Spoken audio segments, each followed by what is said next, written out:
It was a gray Monday afternoon in late February, and the drizzle typical of Seattle's winter had intensified into a steady downpour.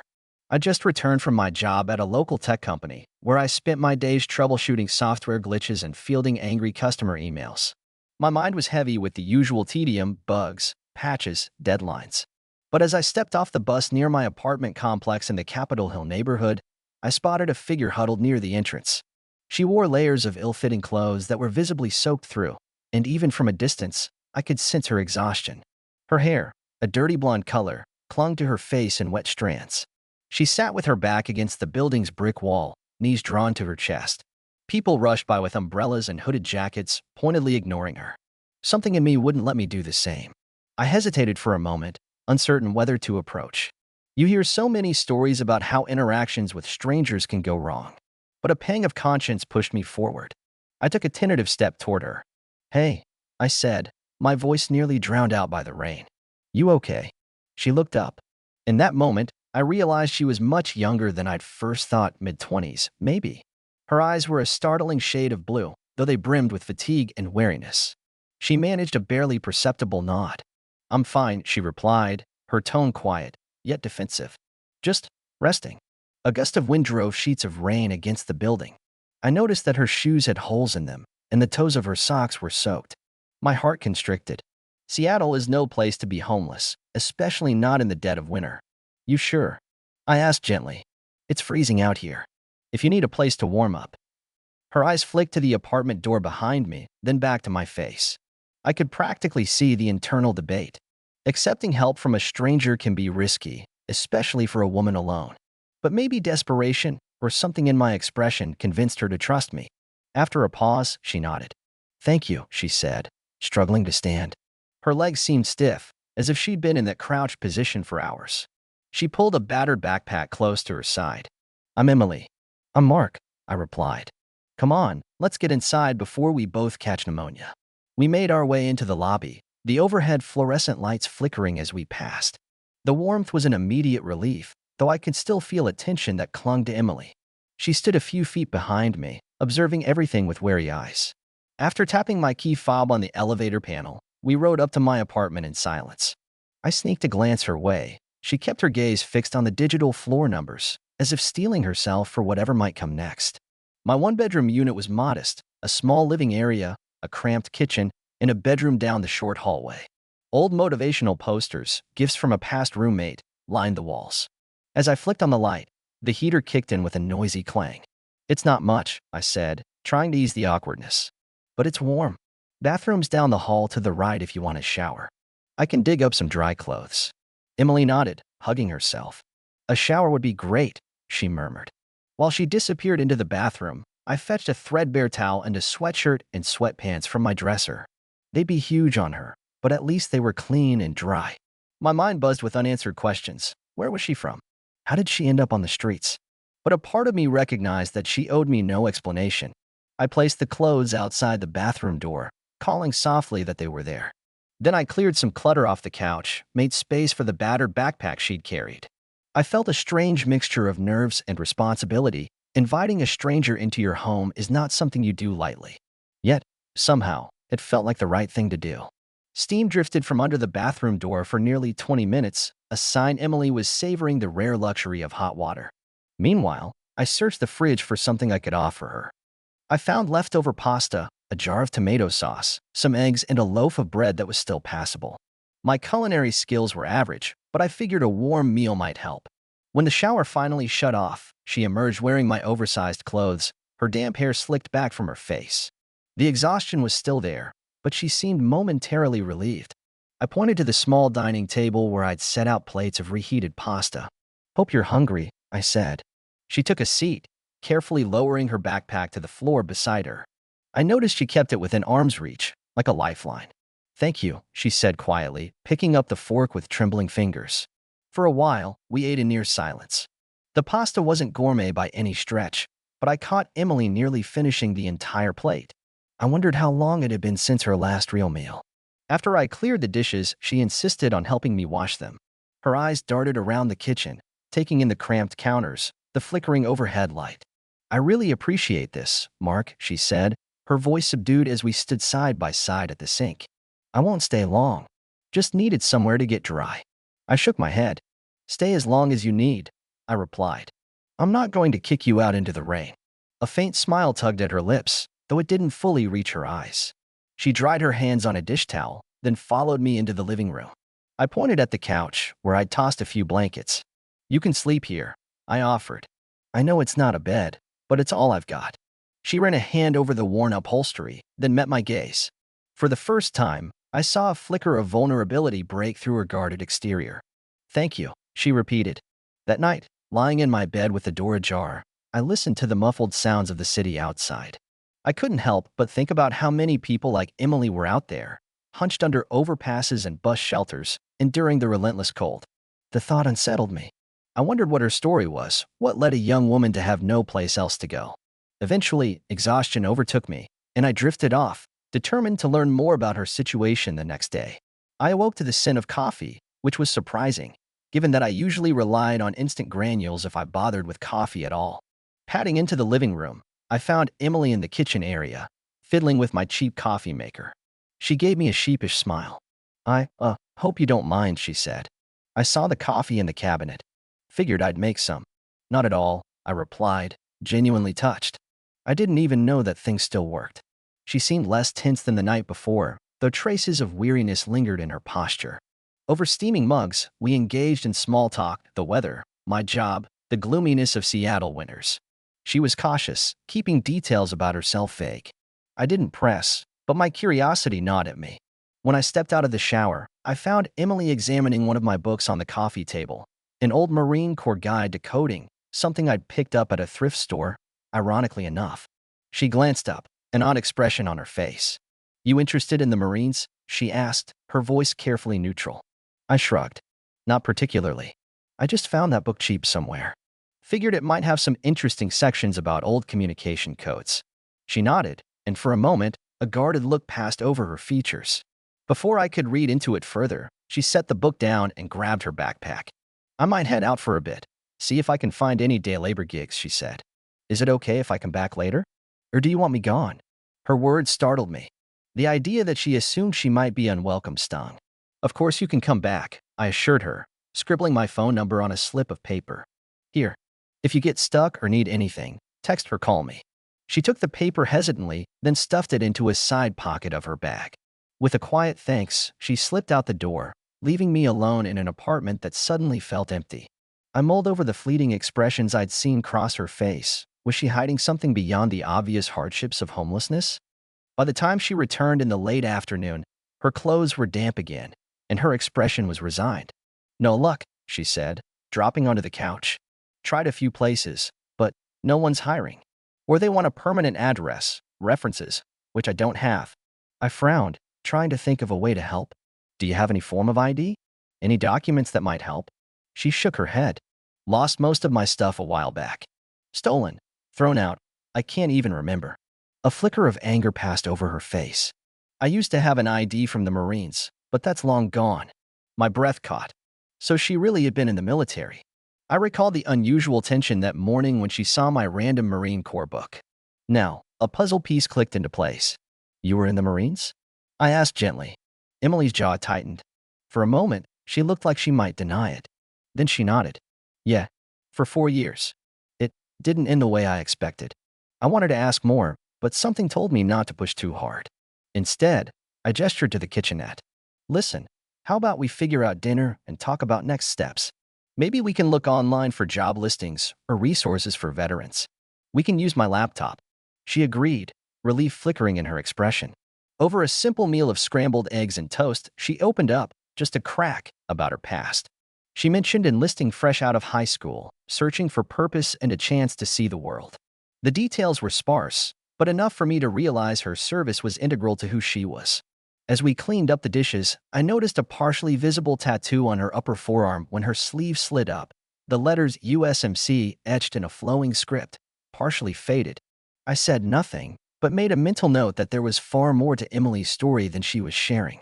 Over the next week, Emily remained in my apartment. She insisted on contributing by cleaning, and even tried to do some grocery shopping when she got a few dollars, though I told her it wasn't necessary. Each night, we'd sit at my small dining table, scanning job boards, local forums, and veteran support websites. Seattle had multiple resources, but most required documents, IDs, discharge forms, proof of address. One rainy evening, as we pored over an employment website, Emily suddenly closed the laptop, her fingers trembling. "This is useless," she muttered. "Everything I try to do hits a dead end." I placed a hand on her shoulder. "Don't give up. There has to be something out there." Her eyes met mine, brimming with tears she tried to hold back. "You don't understand," she said softly. "I served for years. I saw things, did things that most people can't imagine. Then I come home, and my mom's dying of cancer, and the bills are insane. By the time I tried to get my life back together, it was too late." She paused, swallowing hard. "Lost my apartment. Lost everything. And the worst part is, I still have nightmares about things I witnessed overseas. Things that made me question everything." My chest tightened. I'd always admired the military from a distance, but I'd never imagined the emotional toll it could take. Emily's story sounded like a tapestry of tragedy: a mother lost, a transition to civilian life gone awry, the mental fallout of her service. No wonder she was homeless. "Emily," I said, my voice as gentle as I could make it, "you're not alone now. We can look for help. I know the VA can be bureaucratic, but there might be nonprofits that focus on homeless vets." She let out a shaky breath. "I've tried the VA. They ask for paperwork I don't have. It's this endless cycle." She stared at her tattoo, revealed when her sleeve slipped back. "Sometimes I wish I'd never enlisted, but then, that was the proudest moment of my life, you know? Earning the title, wearing the uniform." I squeezed her shoulder reassuringly. "You deserve better than this. We'll find a way." She managed a weak smile, tears still shining. "Thanks, Mark. I can't repay you for what you're doing." "You don't have to repay me," I insisted. "This is just basic human decency." She nodded, brushing a tear from her cheek. We returned to the laptop, forging ahead in our search. That night, after Emily had fallen asleep on the couch, I lay awake, haunted by the injustice of her situation. This was a woman who served her country, who had lost nearly everything due to circumstances beyond her control. The system, it seemed, had failed her. I resolved to do whatever I could to help, even if it was just pointing her to the right resources or offering a safe place to sleep. Days turned into weeks, and Emily's presence became a normal part of my routine. She'd quietly slip out in the mornings, trying to find day labor gigs or continuing her fruitless job searches. Often, she came back empty-handed, her face etched with discouragement. But each night, we shared dinner, whatever I could whip up or afford to order in, and small talk that sometimes veered into deeper territory. During these weeks, I learned snippets of her time in the Marines. She mentioned being stationed abroad, losing a close friend in a training accident, and how the mental aftershocks followed her long after she was discharged. We tiptoed around the exact nature of her discharge. It seemed like a painful subject. But I gathered it wasn't dishonorable, just complicated by the rapid decline in her personal life after returning stateside. My friends at work began to notice a change in me. I'd rush home after my shift, no longer lingering for after-work beers. My coworker, Kyle, asked if I was dating someone new. I gave vague answers, not feeling ready to share Emily's story with casual acquaintances. It was her life, her narrative, and revealing it felt like a betrayal of her trust. One Friday evening, I came home to find Emily hunched over a tattered spiral notebook, scribbling furiously. She snapped it shut when she noticed me. "Sorry," she said quickly. "Didn't mean to snoop around. I just found this in my backpack. It's sort of a journal I kept in the Marines. Been going through old memories." "No need to apologize," I replied, setting my keys on the counter. "How are you feeling?" She exhaled. "Nostalgic, I guess. Those were tough years, but I had a family there, my fellow Marines. It's ironic how, despite everything, I miss that sense of belonging." A pang of sympathy cut through me. "Have you tried connecting with any of them since you got out?" She shook her head. "Lost touch. Changing phone numbers, losing addresses. It's hard to keep track when you don't have a stable place to live." I nodded, my mind churning with possibilities. "Maybe we can look up some of your unit members on social media, see if anyone's around Seattle or can help." Emily offered a tentative smile. "Yeah, maybe." We spent the evening sifting through her scattered memories, searching Facebook and other platforms for names she recalled.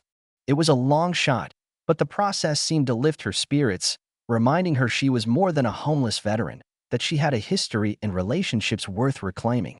The breakthrough came on a drizzly Saturday morning. We were scanning a local forum when a post caught my eye. New hope for vets, transitional housing, and job assistance for homeless veterans. The description promised short-term housing, counseling, and help with securing steady employment. I read it aloud to Emily, feeling her energy shift. "Do you think it's legit?" she asked, leaning closer to the laptop screen. I clicked on the link, which took us to a modest website. Photos showed a communal living space, a small counseling office, and smiling staff members helping veterans fill out forms. My gut told me it was worth a shot. "It looks promising," I replied. "Want to call them?" She nodded vigorously, so I handed her my phone. She spoke with someone named Leah, who listened patiently as Emily haltingly explained her situation. By the end of the call, Emily's eyes shone with cautious optimism. "They have an opening," she said, voice trembling. "I just need to show proof of service, or at least get them some documentation. They'll work with me on the details. They say they have counseling too to help with the nightmares." "That's great," I exclaimed, relief surging through me. "When can you go?" "Tomorrow," she said, lowering the phone. "They want me to come in around noon to do an intake interview." I grinned, already thinking ahead. "We'll get you there. In the meantime, let's gather whatever you have, old discharge papers, references, anything that might help." She nodded, overwhelmed. "Mark," she said quietly. "Thank you. I know I keep saying that, but you saved my life. Literally." My throat tightened. "I just gave you a place to crash. You did the rest." She shook her head. "No, you gave me a chance." The next day, the rain hammered the streets as we drove to the address Leah had given us. My old Honda rattled with each pothole, but Emily clutched her backpack like a talisman. I glanced over at her. She was uncharacteristically silent, eyes darting nervously between the windshield and her own reflection in the side mirror. "You okay?" I asked softly. She offered a tight nod. "I'm scared," she admitted. "What if they reject me? What if they can't help? Then I'm back to nowhere." I squeezed the steering wheel. "Let's not assume the worst. You're doing everything you can." She sighed. "I know. It's just, after so many letdowns, it's hard not to prepare for disappointment." We pulled into a small parking lot in front of a brick building with a simple sign, "New Hope for Vets." A colorful mural depicting saluting soldiers and an American flag brightened one exterior wall. Emily and I exchanged a look. Then we stepped out, the cold rain pelting us as we hurried inside. Leah turned out to be a woman in her early 50s, with kind eyes and a commanding presence. She greeted Emily with a firm handshake, then guided us to a modest office that smelled of strong coffee and lavender air freshener. The walls were lined with binders labeled housing, employment, counseling, and more. "Emily, it's nice to meet you," Leah began, flipping open a notepad. "I'd like to hear your story. Whatever you're comfortable sharing." Emily hesitated, then launched into a condensed version. Her enlistment at 19, the deployment, her mother's illness, returning stateside to crippling bills and no support, losing her apartment, and drifting to Seattle for a job prospect that never materialized. Leah listened intently, taking notes. When Emily finished, Leah's expression was sympathetic but professional. "We can help," she said simply. "We have a transitional housing unit specifically for women veterans. We'll need to do a background check, and we'll need whatever documentation you can provide. But if all goes well, you could move in within a week." A rush of relief coursed through me, and I could see Emily's shoulders sag in gratitude. "Still," Leah continued, "we also require participation in our counseling and job readiness programs. You'll have a curfew, group sessions, that sort of thing. Are you willing to commit to those?" Emily nodded without hesitation. "Yes," she said, voice trembling with emotion. "Whatever it takes." Over the next few days, Emily and I scrambled to gather everything she had: the partial discharge papers, old medical records, even a handful of references from previous short-lived jobs. Leah helped coordinate with the VA to confirm Emily's service history. The background check came back clean. And just like that, Emily secured a spot in the transitional housing program. On the day she moved in, the clouds parted temporarily, allowing a rare shaft of sunlight to fall across the city. My car was filled with her meager belongings: the battered backpack, a small duffel bag we'd found in my closet, and a folder of paperwork. She was quiet during the drive, but it felt different this time, less fearful, more contemplative. The transitional housing facility turned out to be a renovated building with tidy rooms arranged around communal living spaces. Leah greeted us at the front desk, introduced Emily to a few other residents, and showed her a compact room with a single bed, a dresser, and a small desk. "This is yours for now," Leah said. Group counseling sessions happen twice a week. Job placement assistance is ongoing, and we have a mental health professional on staff for individual therapy. We'll help you apply for jobs and stable housing as soon as possible. Emily placed her backpack on the bed, running a hand over the blanket. Thank you, she whispered. I can't believe this is real. Leah gave a reassuring smile. We've seen a lot of success stories, Emily. With your determination, I think you'll do well here. I hovered in the doorway, trying to hold back a surge of emotion. This was it. The moment I'd hoped for since I first saw her hunched against the brick wall. She was safe now, on a path that might finally offer stability. Yet, part of me felt an unexpected pang of sadness. For the past few weeks, I'd grown used to her presence in my apartment, her quiet resilience, her wry humor. I realized I'd miss her. As we finished unloading her things, Emily turned to me, eyes glistening. I don't know how to thank you, Mark, she said, her voice breaking. I stepped forward and offered a hug, which she accepted after a brief hesitation. Just focus on yourself, I murmured. Get the help you need, find a job, build a future. That's all the thanks I need. She nodded against my shoulder. I promise I will. And I'll stay in touch. Life felt strangely quiet once Emily was no longer on my couch. I found myself lingering in the living room at night, half expecting to see her reading on the sofa or tidying up the stack of old magazines I kept meaning to throw away. The space seemed emptier without her. But true to her word, Emily stayed in contact.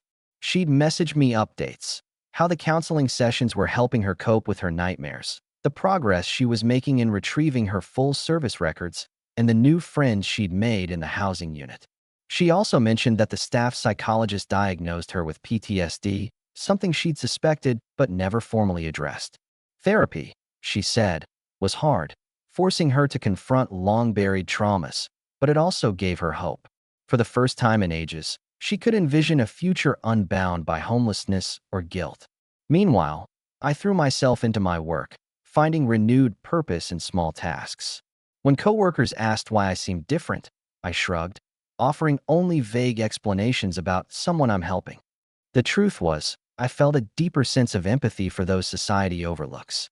Emily's story haunted me in the best possible way, pushing me to question my assumptions about homelessness, mental health, and the men and women who served in uniform.